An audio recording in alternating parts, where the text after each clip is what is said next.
दोस्तों नमस्कार, मैं हूं आलोक पाठक और आप देख रहे हैं खबर दस्तक। उत्तर प्रदेश में हलचल है, आसाम में हलचल है, महाराष्ट्र में हलचल है और हलचल योगी के खेमे में भी है। योगी खेमा परेशान है।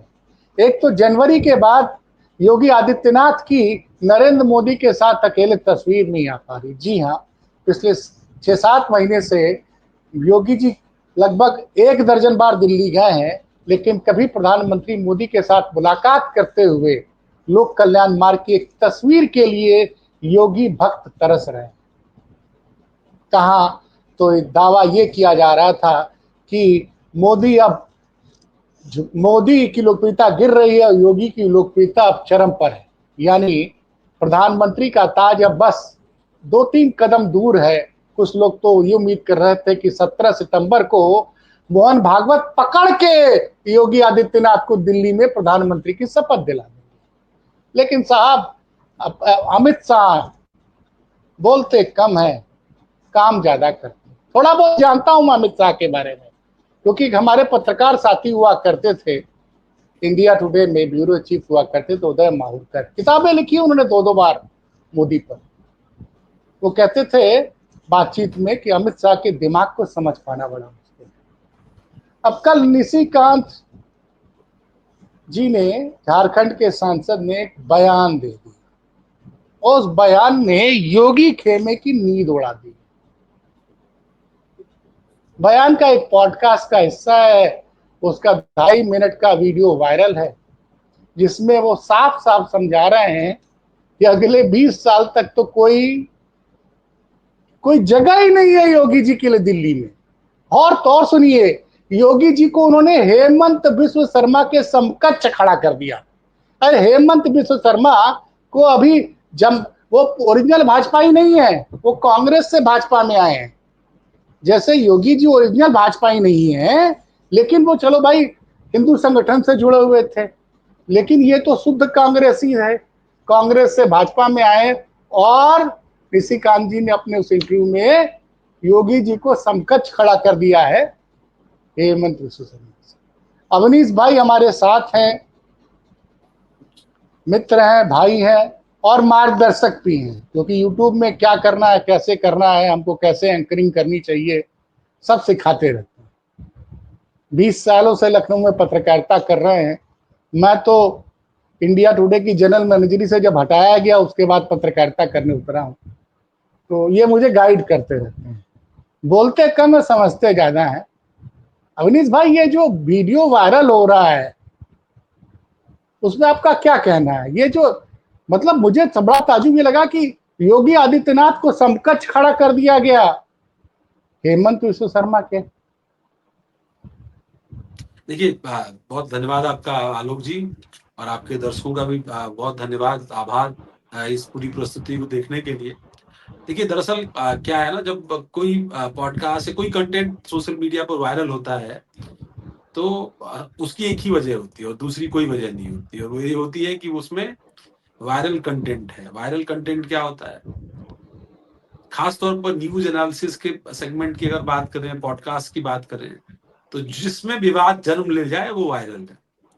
और इसमें भी विवाद जन्म लेना था, क्योंकि पहले से ही इस तरह की बातें, और खासतौर पर बीजेपी की अंदरूनी राजनीति पर बात करने वाले लोग, विश्लेषक, तमाम सारे जो एनालिस्ट हैं, वो इसी तरह की कमोबेश अलग अलग तरीके से, कोई मध्य प्रदेश से है तो उसकी कुछ और प्रतिक्रिया होगी, कोई झारखंड से है तो उसकी कुछ और होगी, कोई उत्तर प्रदेश से है तो उसकी कुछ और प्रतिक्रिया होगी।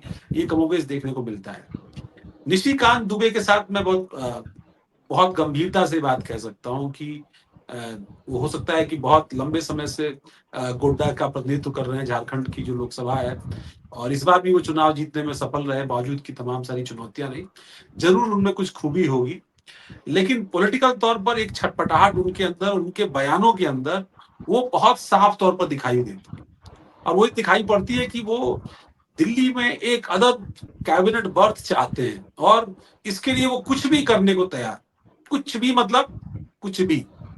तो ये कोशिश अपने बॉसेस को, उनके इमीडिएट बॉस आप समझ सकते हैं कौन होगा, पार्लियामेंट में कौन है, सरकार की व्यवस्था में कौन, को मालूम है कि अगर नरेंद्र मोदी खुश नहीं होंगे तो कैबिनेट में बर्थ नहीं मिलेगी। अमित शाह खुश नहीं होंगे तो जो आज भी दुकान चल रही है वो भी नहीं चलेगी। तो ये कोशिश मात्र ये बयान लग इस तरह के जब बयान आप देते हैं, उन बयानों में कोई बहुत ग्राउंड रियल ठीक है, ये बात सब जानते हैं। बीजेपी का भी कार्यकर्ता, संघ का भी कार्यकर्ता ये कहता है कि ठीक है, अभी तो मोदी जी का बहुत लंबा कार्यकाल है, अमित शाह जी भी दिल्ली में है, राजनाथ जी भी दिल्ली में है। अभी योगी आदित्यनाथ को वहां पहुंचना ठीक है कि वो एक प्रतिद्वंदी हो सकते हैं, एक स्वाभाविक तौर पर उत्तराधिकारी के तौर पर आगे बढ़ सकते हैं, लेकिन वो आज उनका दावा सामने आने जा रहा है, ऐसा मुझे भी नहीं लगता है। ठीक है, बहुत सारे लोग इससे सहमत असहमत होंगे। वो एक नेता के तौर पर पॉस्चरिंग होती है, समर्थक भी करते हैं, उनसे अलाइंड लोग भी करते हैं, पीआर एजेंसियां भी करती हैं, और इस तरह के पॉडकास्ट में बैठने वाले बहुत सारे नेता और पत्रकार भी करते हैं। भाई देखिए ना, आप उनका सियासी सफर उठाइए। उनका सियासी सफर गोरखपुर से शुरू होता है। गोरखपुर में वो मठ के उत्तराधिकारी बनते हैं, उत्तराधिकारी से फिर सांसद बनते हैं, सांसद के बाद फिर महंत बनते हैं, महंत बनने के बाद फिर वो सांसद बनते हैं, और उसके बाद फिर वो उत्तर प्रदेश के मुख्यमंत्री बनते हैं, विधान परिषद के सदस्य बनते हैं, और अगली बार फिर विधानसभा का चुनाव जीतते हैं। उनके नेतृत्व में पार्टी अच्छी सफलता पाती है, दोबारा सरकार बन जाती है, स्वाभाविक नेतृत्व उनका होता है, और उनको फिर से जो है मुख्यमंत्री की कुर्सी मिल जाती है। तो यहाँ तक सब कुछ एक तरीके से चल रहा था और चल रहा है। ये बात सही है कि बहुत सारी विरोधाभास, विडंबनाएं साथ में आती हैं, उनके भी साथ आई होंगी। सियासत में एक जैसा सब कुछ नहीं चलता। 2022 के चुनाव में एक तस्वीर सामने आई थी, आपको याद है, बहुत बातें चर्चा में आई थी कि बड़ा नाराजगी है, दिल्ली बहुत नाराज है, सब कुछ है, और उसी बीच एक तस्वीर आई जिस तस्वीर में राजभवन के उन्होंने कंधे पर हाथ रखा, और बाद में फिर उत्तर प्रदेश की पश्चिमी यूपी की एक सभा में उन्होंने कहा कि यूपी प्लस योगी यानी उपयोगी। ये बात भी कही। क्यों? क्योंकि नरेंद्र मोदी को ये लगता था कि, या लगता होगा कि योगी आदित्यनाथ के ही नेतृत्व में शायद अगर सरकार की जो लॉ एंड ऑर्डर का परसेप्शन है, उसके आधार पर सरकार जो है वो सत्ता में वापस आ सकती है। दूसरा, न सिर्फ सत्ता में वापस आना जरूरी है, बल्कि उसके बाद 2024 के लोकसभा के चुनाव होंगे, और 2 बार तो हम चुनाव जीत गए, लेकिन अगली बार अच्छी सीटें लाना मुश्किल होगा। लेकिन 2024 के चुनाव में वो नहीं है। जो उनकी उम्मीद थी, उस उम्मीद के विपरीत परिणाम उत्तर प्रदेश में आए। बावजूद इसके कि विपरीत परिणाम आने की का अंदेशा बिहार में और दूसरे राज्यों में, मध्य प्रदेश में, इसके अलावा गुजरात में भी थोड़ा बहुत, और छत्तीसगढ़ जैसे राज्यों में था, लेकिन वहां पर वो अपने आप को इंटैक्ट रखने में, अपने वोट को इंटैक्ट रखने में, चुनावी सफलता पाने में, प्रबंधन करने में कामयाब रहे। नहीं नहीं अवनीश जी, यूपी आपने में वो बहुत कामयाबी अच्छी नहीं बात, मिली। नहीं नहीं मैं आपको रोकूंगा। आज मुझे एक तस्वीर याद है, दिख रही है ट्विटर पे, राकेश टिकैत जिन्होंने योगी मोदी सरकार के लिए बहुत मुश्किलें खड़ी की, बहुत मुश्किलें खड़ी की है राकेश टिकैत ने पिछले 3 सालों में। वो शख्स उत्तर प्रदेश सरकार में योगी के पूर्व कार्यकारी डीजीपी, जिनको 18 सीनियर आईपीएस अधिकारियों की सीनियरिटी को नजरअंदाज करके योगी ने डीजीपी का चार्ज दिया था, वो शख्स प्रशांत कुमार से रिटायरमेंट के बाद मिलने जा रहा है और प्रशांत कुमार की फोटो शेयर कर रहा है। देखिए, मैं इस चीज का जिक्र नहीं, कर रहा हूं, मैं क्यों, मैं सुनिए आपकी बात समझ गया था। जब मेरा आप सवाल जैसे पूरा आप होना दीजिए। क्योंकि बार बार लोग कह रहे हैं कि योगी की टीम ने भीतरघात किया था कि उत्तर प्रदेश में भारतीय जनता पार्टी बहुमत से दूर रहे, तभी कमजोर मोदी जब कमजोर होंगे तभी योगी मजबूत होंगे। और एक शख्स जिसने केंद्र सरकार की नाक में दम किया हो 3 साल तक, वो रिटायरमेंट के बाद डीजीपी के घर जा रहा है और डीजीपी इसकी फोटो शेयर कर रहा है। आपको नहीं लगी, ये सामान्य चीज नहीं है। जिस दिन से रिटायर हुए प्रशांत कुमार, उन्होंने कोई इस तरह का ट्वीट नहीं किया था, अचानक से ट्वीट आता है। आपको लगता है वो ट्वीट क्यों आया था? ये तो आप बता पाएंगे, क्योंकि आपने क्राइम भी कवर किया है। मैंने बताया दर्शकों को कि आपका 20 साल का आपका पत्रकारिता का अनुभव है। आप एक एक ये छोटी क्या होता छोटी है, चीज। मैं बताता हूँ आलोक जी। दरअसल क्या होता है ना, सियासत में संदेश, मैं जो परसेप्शन की बात कर रहा था ना, परसेप्शन पॉलिटिक्स ही सबसे ज्यादा हावी है। 10%, 8% उसका अपना वोट बैंक। और परसेप्शन पॉलिटिक्स में जिस भी पॉलिटिकल पार्टी है, जिस भी नेता के साथ एक परसेप्शन जुड़ता है, जो योगी जी के साथ भी 22 में जुड़ा था। आप भी स्वीकार करेंगे कि परसेप्शन लॉ एंड ऑर्डर को लेकर के, माफियाओं के खिलाफ एक्शन को लेकर के उनके साथ जुड़ा था, जो एक समय अखिलेश यादव और एक समय मायावती के साथ भी जुड़ा था। मायावती जब उत्तर प्रदेश में सत्ता में आई, तो अपने विधायकों, सांसदों को जेल भेजने में उन्होंने गुरेज नहीं किया, लेकिन अब इतने आदमी चले गए कि लगा कि पूरी पार्टी जो लगता है जो लॉ एंड ऑर्डर के नाम पर ऐसी तैसी करा रही है, तो उनकी पार्टी सत्ता से बाहर चली गई। अखिलेश यादव भी जब सत्ता में आए तो उन्होंने क्या स्टैंड लिया, no mafia in the party, और उन्होंने डीपी यादव को टिकट डीपी यादव जैसे व्यक्ति को उन्होंने सार्वजनिक तौर पर, वहां से एक परसेप्शन बना कि नहीं यार ये लड़का जो है वो परंपरागत जो समाजवादी पार्टी का स्ट्रक्चर है उससे अलग है, जहां पर थानों में भी गुंडाई हो रही है और भी जगह गुंडाई हो रही है, उससे इतर है, इसको मौका दे सकते। और इसीलिए जब मुलायम सिंह यादव ने अपने परिवार के अंदर ये प्रस्ताव रखा कि अखिलेश को नेतृत्व दे दिया जाए, तो परिवार में भी विरोध उस तरह से सामने तुरंत नहीं हुआ, और विधायक दल में तो होना ही नहीं था। तो सर्वसम्मति से अखिलेश नेता चुने गए, सरकार चली उनकी।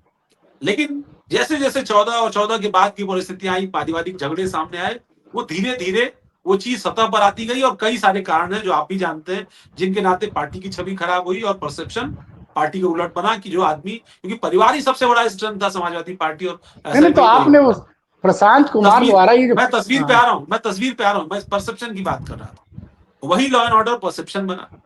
अब प्रशांत कुमार सब जानते हैं कि आखिरी दिन तक अपने एक्सटेंशन का इंतजार कर रहे थे, और इतने कॉन्फिडेंट थे कि उनके समकक्ष 7 अधिकारी उसी दिन सेवानिवृत्त हुए, उन्हीं के बगल में वो बैठे थे, लेकिन उन्होंने अपना फेयरवेल नहीं कराया। इतना कॉन्फिडेंस उनको था कि 30 तारीख तक उनका कुछ नहीं होगा, उनका तो एक्सटेंशन होना तय है। और आप भी जानते हैं कि उनका सूत्र क्या था, जिस नाते उनको एक्सटेंशन पर इतना भरोसा था। उन्होंने दिल्ली लखनऊ कमोबेश सेट कर लिया था, लेकिन वो बात बनी नहीं। इस तस्वीर का भी मतलब यही है कि शायद वो प्रशांत कुमार याद दिलाना चाहते, जो आजकल प्रशांत किशोर करने के नाम भी मुंह से निकल गया, वो मोदी और शाह को बार बार याद दिलाने की कोशिश कर रहे हैं कि 14 में मेरी वजह से आप सत्ता में आए, और ये लोग मेरी वजह से सत्ता में आए, मैंने आइडिया दिया, मैंने ये किया, तो मैं ही बिहार बदल सकता हूं। वही प्रशांत कुमार भी कर रहे हैं। प्रशांत कुमार भी कह रहे हैं कि देखो भाइयों, मेरा एहसान याद करो कि जब जो है किसान आंदोलन चल रहा था, किसान बिल था, और उस दौर में जब लखीमपुर खीरी की घटना हुई और वहां पर तमाम किसान नेता जुटने लगे, बवाल होने वाला था, किसानों की मौत हुई थी, किसान आंदोलन के मतलब घटनाओं के बीच में ये घटना एक बड़ी दुर्घटना साबित हो सकती थी, और सरकार हिल सकती थी, क्योंकि प्रियंका गांधी से लेकर अखिलेश यादव तमाम लोग वहां दौरे पर गए थे, और एक परसेप्शन बिल्डअप किया जा रहा था खासतौर पर किसानों को लेकर के। लेकिन वहां क्या हुआ, वहां एक अंडरस्टैंडिंग बनी यूपी पुलिस के अधिकारियों और राकेश टिकैत के बीच में कि इस बात को यही छोड़ते हैं। देखिए भाई, मुआवजा मिल गया है, जांच की बात कही गई है, और मंत्री का बेटा जेल में भेज दिया गया है। तो ये तीनों शर्तें, तीनों बातें जो राकेश टिकैत अपने समर्थकों और अपने लोगों को समझा सकते थे, उनके लिए की गई, और बदले में इधर से तो ये राकेश टिकैत को फ्री पैसेज है, न उनकी कोई गिरफ्तारी होगी, न उनके खिलाफ कोई आपराधिक मामले दर्ज किए जाएंगे, न उनके खिलाफ कुछ होगा, और उसके बाद उनको छूट थी। और उसके बाद देखिए आप, धीरे धीरे उनका आंदोलन और आंदोलन की प्रवृत्ति में दिलचस्पी कम होती चली गई। और बीच में एक बार आपको याद होगा, उन्होंने लखनऊ घेरने की भी कोशिश की थी, लखनऊ में भी घेराव करने की कोशिश की थी, लेकिन तब भी Prashant Kumar ADG law and order थे। एडीजी लॉ एंड ऑर्डर के तौर पर उनकी बातचीत, उनके रिश्ते, जब वो मेरठ में भी एडीजी थे तब भी, और उससे पहले से भी राकेश टिकैत से ठीक ठाक नहीं है, सब लोग जानते हैं, पश्चिमी यूपी के लोग जानते हैं कि वहां जब आपको पुलिसिंग करनी होती है, एडमिनिस्ट्रेशन करना होता है, तो खास तौर पर जो ये किसान संघ है, इनके साथ एक अंडरस्टैंडिंग बनानी पड़ती है। वो अंडरस्टैंडिंग उन्होंने बनाई, उस अंडरस्टैंडिंग का यहाँ लाभ उठाया। अब वो याद दिला रहे हैं कि देखो भाई, ये राकेश टिकैत वही है जो आपकी नाक में दम किए हुए थे, मेरी दोस्ती इनसे, अब मैंने अपनी दोस्ती के दम पर, अपने वादे के दम पर आप पर यह एहसान किया था, मेरा भी ख्याल रखो भाई। मैं भी राज्यसभा जा सकता हूं, मैं भी किसी आयोग का अध्यक्ष हो सकता हूं, मैं भी किसी विधान परिषद का मेंबर हो सकता हूं। लॉ एंड ऑर्डर के लिए परसेप्शन में अगर योगी जी या कोई और जिम्मेदार है, तो थोड़ा सा मेरी भी जिम्मेदारी है, तो कुछ मुझे भी बदले में मिलना चाहिए। इस बात की कोशिश, आपको पता होगा उनकी पत्नी ऑलरेडी रेरा में मेंबर, डिम्पल वर्मा जी। नहीं, एक बात, क्या क्या योगी जी का यही काम बचा है कि रिटायर्ड अधिकारियों को कहीं ना कहीं एडजस्ट करते चले? इसका मतलब योगी जी, भाई देखिए, आम परसेप्शन तो यही है कि इन अधिकारियों के पास से कुछ न कुछ तो ऐसा है जिसकी वजह से योगी जी उनको साथ रखना मजबूरी है। अवनीश अवस्थी ने कौन सा तीर मार दिया? वो रिटायरमेंट के 3 साल बाद तक बने हुए हैं, अरविंद कुमार बने हुए हैं, आपने नाम लिया संजय भूसरेड्डी बचे हुए हैं। भाई ये युवाओं को आप नौकरी दे नहीं रहे हैं। जो लोग 2-2 ढाई-ढाई लाख पेंशन पा रहे हैं, उनको आप दोबारा इंसेट कर रहे हैं। और प्रशांत कुमार की पत्नी तो रेरा में मेंबर रही है। मैं बता तो रहा हूँ, आप मुझे बताइए कि आप मेरे से काम लेंगे, मेरे से वो काम लेंगे जो आपको शायद किसी पॉलिटिशियन से लेना चाहिए था, मेरे से काम लेंगे जो काम आपको शायद अपने पार्टी के स्ट्रक्चर से लेना चाहिए था। तो कुर्सी किसको मिलेगी? आपको? मुझे तो मिलेगी। देखिए, ये लोग चुनाव जिता पाएंगे भाई? 2024 लोकसभा चुनाव। आप बताइए, एक यही यही चीज तो मैं आपसे कह रहा हूँ। जब आपने राजनीति का ये दौर देखा कि जहां पर मोदी, योगी, इनके नाम पर वोट मिल रहा है, विधायक, आपको लगता है इतने विधायक जीत करके आ जाते क्या? 253 विधायक क्या अपने अपने स्ट्रक्चर पर जीत करके आ जाते? नहीं नहीं, देखिए देखिए अवनीश जी, मैं रुकूंगा। मेरा मानना है कि योगी के करीबी हैं, और योगी के करीबी, माफ कीजिएगा, अमित शाह के करीबी ने योगी को सच्चाई का आईना दिखा दिया। क्योंकि वो तो बार बार कह रहे हैं कि यूपी में वोट नरेंद्र मोदी के नाम से मिलता है। और सब जानते हैं, इसी निशिकांत के जरिए भारतीय जनता पार्टी विपक्ष के बड़े बड़े नेताओं पे बड़े तीखे प्रहार कराती है। मैं इसीलिए तो आपसे कह रहा हूं, मैंने क्या कहा, एक सियासी छटपटाहट निशिकांत दुबे में मुझे दिखती नहीं, ये है। आप कह वो रहे कोई हैं। पहली बात नहीं है। अब अवनीश भाई ठीक है। सुनिए, ये आप कह रहे हैं, लेकिन इतना आपने तो शुद्ध पत्रकारिता की है। और हम भी मीडिया हाउसेस में 25 साल रहे हैं। कुछ लोग बिना किसी पोस्ट पे रहे भी बड़े बड़े मंत्रियों से ज्यादा ताकतवर रहते हैं। हम्म। और जो अमित शाह का मैं ट्रबल शूटर मैं है, पॉलिटिकल ट्रबल शूटर है, बयानबाजी करके मीडिया में, उसको किसी कुर्सी की जरूरत है? और जिसने अपनी काबिलियत, सुनिए, आप पूछ आप लीजिए। मेरी बात पूरी कर दीजिए। आप पता कर लीजिए। 2024 के लोकसभा चुनाव में जबकि पूरा विपक्ष एक था, इंडिया गठबंधन बड़ी मजबूती से झारखंड में लड़ रहा था, वहां से निशिकांत दुबे चुनाव जीत के फिर आ जाते हैं, जिनके तो खिलाफ मैंने तो कितनी आपसे कहा बड़ी ना भाई, मैंने हाँ। तो आपसे कहा ये बात भाई, कॉर्पोरेट्स का उनको साथ है, मजबूत आदमी है, जमीन पर उनका अपना नेटवर्क है, उस नेटवर्क के दम पर ही वो चुनाव जीत करके आए। इतना आसान चुनाव नहीं था उनका, बिल्कुल आसान चुनाव नहीं था। मुझे मालूम है कि गोड्डा की सीट पर काफी टफ लड़ाई थी, लेकिन वो वहां पर कामयाब रहे अपने नेटवर्क के दम पर, अपने कामकाज के तरीके के दम पर। और सब जानते हैं उनके कामकाज का तरीका क्या है।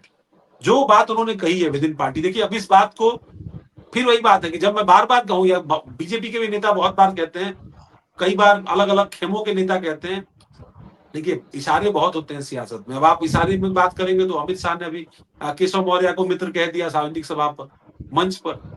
और उसके बाद जब कहा कि मेरे मित्र केशव मौर्य, उससे पहले उन्होंने मुख्यमंत्री का नाम लिया, उनको मित्र नहीं कहा।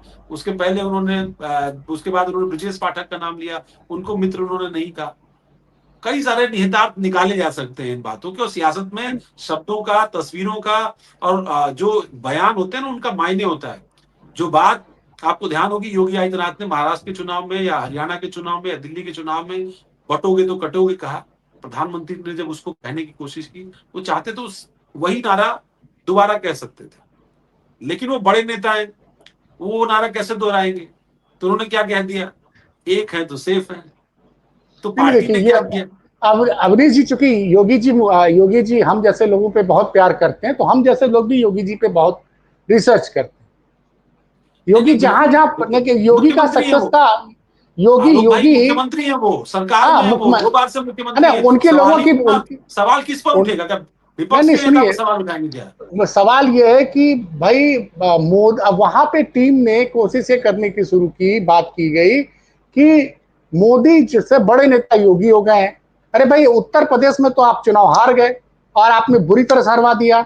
नाम लगा, आप सुनिए, एक प्रमुख आरोप जो लगा, करणी सेना के बारे में उत्तर प्रदेश के योगी सरकार के पहले डीजीपी ने हमसे बातचीत में कहा कि करणी सेना के नाम पे जो गुंडई अलाउ की जा रही है बिल्कुल गलत है, और ऐसे लोगों पर रासुका लगनी चाहिए। ये ये बयान है, हमारे चैनल पे सुलखान सिंह ने दिया है। और सुलखान सिंह पहले डीजीपी थी योगी सरकार की, और उसी करणी सेना को चुनाव के दौरान हर जिले में बिना परमिशन में सभा करने की अनुमति दी गई। भाई, ठीक है। उत्तर प्रदेश में भारतीय जनता पार्टी नहीं 64 नहीं, से मैं घटकर आपको यही बता रहा हूँ, देखिए सुलखान सिंह पुलिस सुधार आयोग के भी अध्यक्ष रहे, करीब करीब उनको 2 कार्यकाल इसमें भी मिले, डीजीपी के बाद भी। डीजीपी के बाद उनको पुलिस सुधार आयोग का उनको प्रमुख बनाया गया। बाकायदा उनके बैठने की व्यवस्था जो है उसी लोक भवन में हुआ करती थी। तो एक ठीक ठाक कार्यकाल, जो 8 साल का यूपी पुलिस का कार्यकाल है, उसमें सुलखान सिंह का भी कार्यकाल एक अच्छा खासा कार्यकाल है, महत्वपूर्ण भूमिका में रहे, और लंबे समय तक पुलिसिंग को लेकर के उनकी उनके सलाह भी जो है वो योगी जी तक पहुंचती रही। करनी सेना वाला एपिसोड, बिल्कुल ऐसे एपिसोड्स आपके लिए मुश्किलें खड़ा करेंगे। वो चाहे किसी से लेना। देखिए, एक बात बहुत क्लियर है सियासत में, इसीलिए इसको पॉलिटिक्स कहते हैं। मायावती से क्या हुआ था? मायावती ने क्या गलतियां की? मायावती ने अपने विधायकों के खिलाफ कार्रवाई की, अपने सांसदों के खिलाफ कार्रवाई की, अपने मंत्रियों के खिलाफ कार्रवाई की, लेकिन नतीजा क्या हुआ? परसेप्शन उल्टा हुआ। एक दौर में नरसिंह राव ने भी यही किया था। एक एक करके उनके मंत्रियों को उन्होंने, जब आरोप हाँ, आए तो उनको मंत्रिपरिषद से बाहर कर दिया। कल्पनाथ राय, कल्पनाथ राय और तमाम रघुनाथ नाम है। राय, सिंधिया जी, तमाम सारे और लोग भी थे उदाहरण इसके, और कई सारे लोगों को इसका खामियाजा भुगतना पड़ा। लेकिन अंत में क्या हुआ? परसेप्शन जो बिल्डअप हुआ, वो बिल्डअप ये हुआ कि आप अपनी सरकार, आपकी सरकार ही भ्रष्ट है ना भाई। जिस सरकार के 15 आदमी भ्रष्ट निकल जाए, सरकार भ्रष्ट होगी कि नहीं हो? मायावती के साथ भी यही हुआ कि आप में सरकार में, व्यवस्था में इतने नालायक लोग हैं, तो मतलब आपकी सरकार निकम्मी है। उसी तरीके से यहां पर भी अगर आप इसमें करेंगे कि भाई एक तरफ लोगों के खिलाफ कार्रवाई करेंगे, दूसरी तरफ नहीं करेंगे, तो एक समय एक ऐसा परसेप्शन बिल्डअप होगा जहां पर आपको सियासी नुकसान उसका उठाना पड़ेगा। ये बात योगी नहीं जी को भी नहीं, समझनी पड़ेगी, पड़ेगी ना। लेकिन ये जो बिल्कुल समझनी पड़ेगी, हर किसी अब को समझनी पड़ेगी। सियासत में कोई मजबूरी जैसी चीज नहीं होती, सियासत में कोई मजबूरी जैसी चीज नहीं होती, और आपको एक समझनी बात, पड़ेगी। अवनीश भाई, एक हमारे साथी हैं, उन्होंने कुछ दिन पहले एक बात बताई थी मुझे। उस पे उस उस हम्म, पे मेरा ध्यान बाद में गया, जब उन्होंने बताया, उसके पहले मैं नहीं सोच रहा था। हम्म, उन्होंने ये बोला कि देखिए, अगले 5 चुनाव उत्तर भाजपा के लिए, अमित शाह मोदी के लिए बहुत महत्वपूर्ण है। हम्म, मैंने कहा कैसे? क्या भाई, 2027 में राष्ट्रपति का चुनाव है, हम्म, और 5 राज्य ऐसे हैं जहां भारतीय जनता पार्टी को अपना ये इंश्योर करना है कि हमको अगर फायदा ना हो तो नुकसान कम से कम हो। हम्म, क्योंकि इन राज्यों में अगर विधायक कम हो गए या सरकार चली गई, तो 2027 में ये अपना मनमाफिक राष्ट्रपति नहीं बना पाएंगे। और उस स्थिति में, जब जिस वक्त ये, मैं अंतिम सवाल को, कि मैं काफी समय आपका ले चुका हूं, आप बहुत व्यस्त हैं, जब पीडीएस जमीन पर बड़ा मजबूत हो रहा है, भारतीय जनता पार्टी ने एक परसेप्शन शुरू किया, इटावा कांड के बाद कोशिश खड़ा करने की कोशिश की कि अखिलेश यादव ब्राह्मण विरोधी हैं।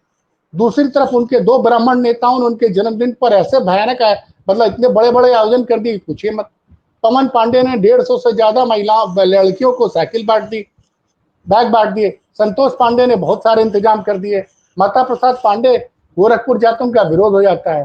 तो एक तो पीडीए को लेकर अखिलेश की लोकप्रियता, प्लस ये जो योगी खेमा बड़ा खुश था कि ब्राह्मण बनाम यादव विवाद हो गया, अब हमारे योगी जी सेफ रहेंगे।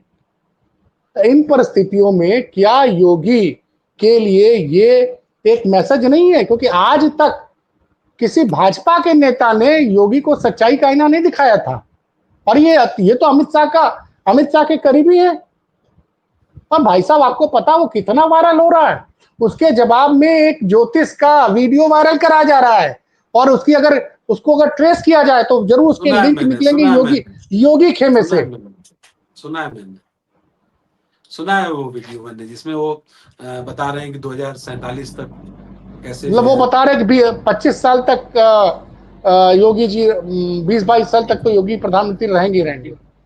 ठीक है, सियासत आजकल बहुत सारे ज्योतिषियों का भी तो समय बस चल बस रहा है, यही बोलना और चाहूंगा सोशल कि ये मीडिया। जो पर नहीं नहीं, आप भाई, आप चूंकि आपको लगता है कि ये निशिकांत ने सिर्फ ये अमित शाह को प्लीज करने के लिए बयान दिया होगा? नहीं, देखिए, मैं पॉलिटिक्स को थोड़ा सा अलग तरीके से देखता हूँ। मैं यही मानूंगा अभी भी कि वो उन्होंने प्लीज करने के लिए ही बोला। ये अलग बात है कि इसकी टाइमिंग जो है वो किसी और तरफ, क्योंकि सियासत में एक बार एक तीर जो है ना, वो एक निशाने पर नहीं चलता है। कई सारे निशाने बनाए जाते हैं, उसमें कई सारे व्यक्ति, कई सारे लोग होते हैं। भाई, आपने प्लीज भी कर दिया, अपनी जो है अपनी निष्ठा भी पहुंचा दी, और निष्ठा के साथ साथ अगर बॉस के टारगेट को भी अचीव कर लिया, तो सियासत में तो ये होता ही है कि एक तीर से 2 निशाने, 3 निशाने, 6 निशाने, और कई बार तो और भी ज्यादा निशाने लग जाते हैं। तो बिल्कुल सही है। देखिए, लोकसभा का सत्र आ रहा है, कैबिनेट एक्सपेंशन होना है दिल्ली में, उत्तर प्रदेश में नया प्रदेश अध्यक्ष चुना जाना है, उत्तर प्रदेश में कैबिनेट एक्सपेंशन होना है। बहुत सारे दावे, बहुत सारे भविष्य दांव पर हैं आलोक जी। सियासत इतनी आसान नहीं है। आज जो दिखता है वो कल होता नहीं है, और कल जो होता है वो परसों नहीं दिखता है। उत्तर प्रदेश में भी क्या होगा, देश में क्या होगा, बिहार के चुनाव तक आगे बढ़िए ना। बिहार का चुनाव देखिए, आप देखिए ना कि साल भर क्या विचित्र पॉलिटिक्स है आज की। आप सोचिए, नड्डा जी अमित शाह जी से भी ज्यादा भाग्यशाली हैं और ज्यादा ताकतवर है, अगर आप आंकड़ों की मान लीजिए तो। हाँ, बीजेपी छह में साल से रहा, एक व्यक्ति 6 दो साल पद पर नहीं रह सकता है। दो नड्डा पद पे जी तीन बरकरार है। तीन पद पर हैं। नड्डा जी तीसरा पद कौन? राज्यसभा में नेता सदन है, अरे प्लस वाह। वो राष्ट्रीय अध्यक्ष हैं, प्लस वो केंद्रीय मंत्री हैं। ये प्रिविलेज बीजेपी में आज तक किसी को नहीं मिला है। तो ये तो प्रारब्ध देता है, भाग्य देता है। इसलिए किसी के बारे में आप ये मत सोचिए कि कोई कमजोर है, कोई क्या है, कैसा है, उसको क्या मिल जाएगा, ये कोई नहीं जानता है। आप देखिए, जो छत्तीसगढ़ के मुख्यमंत्री बने, जो उड़ीसा के मुख्यमंत्री बने, इन दोनों राज्यों में उनसे बहुत बड़े बड़े नेता बहुत मजबूत थे। भजन लाल जी बने राजस्थान में, उनसे बहुत मजबूत मजबूत नेता है, जो एक्चुअली आज भी उनसे घृणा करते हैं, उनके बगल में नहीं बैठना चाहते, ऐसे भी नेता हैं। लेकिन भाई मुख्यमंत्री हैं। मोहन यादव ने देखिए, लोग कहते थे शिवराज सिंह चौहान के बाद मध्य प्रदेश नहीं चलेगा। आज मोमेंटम बना रखा है अपना बीजेपी के अंदर, वहां अभी भी कांग्रेस नहीं घुसपैठ कर पा रही है। तो राजनीति है बॉस, राजनीति में कब क्या होगा, और एक जो है ना चीजें, एक स्क्रू बदल जाएगा ना तो पूरी छत गिर जाती है। तो तो इंतजार बड़ी करिए, अभी बात है। बस बिहार बिहार के चुनाव तो नजदीक आ रहे हैं, उससे पहले भी और बाद में भी बहुत कुछ आफ्टर इफेक्ट्स आपको देखने को मिलेंगे। तो ठीक है, अवनीश जी ने बड़ी बात कह दी है कि एक स्क्रू बदलने से बहुत कुछ गिर सकता है। क्या गिरेगा, या विपक्ष के लिए रास्ता आसान होगा कि विपक्ष के लिए मुश्किलें खड़ी होंगी, किसका किसका मकान गिरेगा, ये देखने की बात है। अवनीश जी, आपने जो समय दिया इसके लिए बहुत बहुत धन्यवाद। हम कोशिश करेंगे कि आगे भी हम महत्वपूर्ण मुद्दों पर आपको जोड़ते रहें, अगर आप समय देंगे तो। बहुत बहुत धन्यवाद। धन्यवाद भाई साहब।